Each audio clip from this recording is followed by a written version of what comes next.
छात्रों, आज हम एक नए शीर्षक को लेकर उपस्थित हुए हैं जिसका नाम है सर्वनाम। आज हम सर्वनाम के विषय में विस्तृत जानकारी प्राप्त करेंगे। सर्वनाम दो शब्दों के योग से बना है, सर्व प्लस नाम, अर्थात सभी नामों अर्थात संज्ञाओं के बदले प्रयोग में आने वाले शब्द सर्वनाम कहलाते हैं। अब हम सर्वनाम की परिभाषाओं को देखेंगे। सर्वनाम की परिभाषा डॉक्टर भोलानाथ तिवारी के अनुसार जिन शब्दों का संज्ञा के स्थान पर प्रयोग किया जाता है उन्हें सर्वनाम कहते हैं। डॉक्टर हरदेव पाहरी के अनुसार जो शब्द संज्ञा के स्थान पर प्रयुक्त होते हैं उन्हें सर्वनाम कहते हैं। पंडित कामता प्रसाद गुरु के अनुसार सर्वनाम उस विकारी शब्द को कहते हैं जो पूर्वापर संबंध से किसी भी संज्ञा के बदले होता है। विद्वानों की इन परिभाषाओं से निम्नलिखित 3 बातें स्पष्ट होती हैं। नाम के स्थान पर आने वाले शब्दों को ही सर्वनाम कहते हैं। जिस शब्द का प्रयोग संज्ञा के बदले होता है उसे सर्वनाम कहते हैं। जो विकारी शब्द प्रसंग के अनुसार किसी संज्ञा के स्थान पर प्रयोग किए जाते हैं उन्हें सर्वनाम कहते हैं। इसके बाद सर्वनामों की संख्या को जानेंगे कि सर्वनामों की संख्या कितनी है। हिंदी में सर्वनामों की संख्या। व्याकरणाचार्य पंडित कामता प्रसाद गुरु ने हिंदी व्याकरण में सर्वनामों की कुल संख्या 11 बताई है। ये निम्नलिखित हैं: मैं, तू, आप, यह, वह, जो, सो, कोई, कुछ, कौन, क्या। पंडित कामता प्रसाद गुरु के द्वारा बताए गए 11 सर्वनाम ही अधिक चर्चित हैं। अब हम सर्वनामों के भेद की चर्चा करेंगे कि सर्वनामों के कितने भेद होते हैं। सर्वनाम के भेद। प्रयोग के आधार पर सर्वनाम के 6 भेद हैं: पुरुषवाचक सर्वनाम, निजवाचक सर्वनाम, निश्चयवाचक सर्वनाम, अनिश्चयवाचक सर्वनाम, संबंधवाचक सर्वनाम तथा प्रश्नवाचक सर्वनाम। पुरुषवाचक सर्वनाम। जो सर्वनाम पुरुषों तथा स्त्री या पुरुष के स्थान पर प्रयुक्त होते हैं उन्हें पुरुषवाचक सर्वनाम कहते हैं। पुरुषवाचक सर्वनाम 3 प्रकार के होते हैं: उत्तम पुरुष, मध्यम पुरुष, अन्य पुरुष। उत्तम पुरुष ऐसे मैं उत्तम पुरुष में आता है, मध्यम पुरुष में तू आते हैं, अन्य पुरुष ये वह। उत्तम पुरुष में लेखक या वक्ता आता है, जैसे मैं, बहुवचन में हम, उदाहरण मैं पढ़ता हूँ।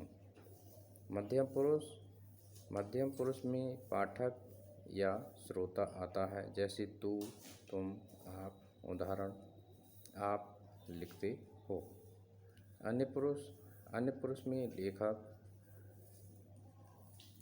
और श्रोता को छोड़ अन्य लोग आते हैं, जैसे वह, वे, यह, ये, उदाहरण वह लापरवाह है।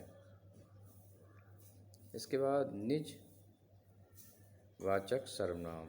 निजत्व का बोध कराने वाले सर्वनाम निजवाचक सर्वनाम कहलाते हैं, जैसे मैं, आप, उदाहरण यह काम मैं कर लूँगा, अपने आप काम करो। तो इन पंक्तियों में मैं और आप निजवाचक के रूप में प्रयुक्त हुए हैं। निश्चयवाचक सर्वनाम। जिस सर्वनाम से वक्ता के पास या दूर की वस्तु का निश्चित बोध होता है उसे निश्चयवाचक सर्वनाम कहते हैं, जैसे यह, वह। उदाहरण यह अच्छा है, वह बुरा है, यह सर्प है, वह गाय है। इस प्रकार इन उदाहरणों में यह और वह सर्वनाम निश्चयवाचक सर्वनाम के रूप में प्रयुक्त हुए हैं। अनिश्चयवाचक सर्वनाम: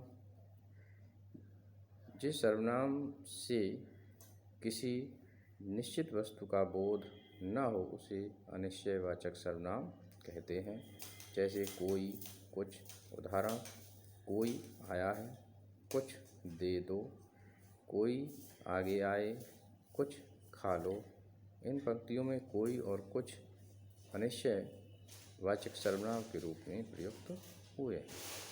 संबंधवाचक सर्वनाम: जिस सर्वनाम से वाक्य में किसी दूसरे सर्वनाम से संबंध स्थापित किया जाता है उसे संबंधवाचक सर्वनाम कहते हैं। जैसे जो, सो। उदाहरण: जो तुम चाहो सो करो। जो बोओगे सो काटोगे। जो सोएगा सो खोएगा। वह जो करे सो थोड़ा है। इस प्रकार इन उदाहरणों में जो और सो सर्वनाम संबंधवाचक सर्वनाम के रूप में प्रयुक्त हुए हैं। इसके बाद प्रश्नवाचक सर्वनाम: जिस सर्वनाम से किसी प्रश्न का बोध होता हो उसे प्रश्नवाचक सर्वनाम कहते हैं। जैसे कौन, क्या। उदाहरण: कौन आया है। क्या खा रहे हो। वह कौन है। वह क्या चाहता है। इस प्रकार से प्रयुक्त पंक्तियों में कौन और क्या प्रश्नवाचक सर्वनाम के रूप में प्रयुक्त हुए हैं। टिप्पणी: ध्यान देने योग्य बातें: कौन का प्रयोग चेतन जीवों के लिए और क्या का प्रयोग अचेतन अर्थात जड़ पदार्थों के लिए होता है।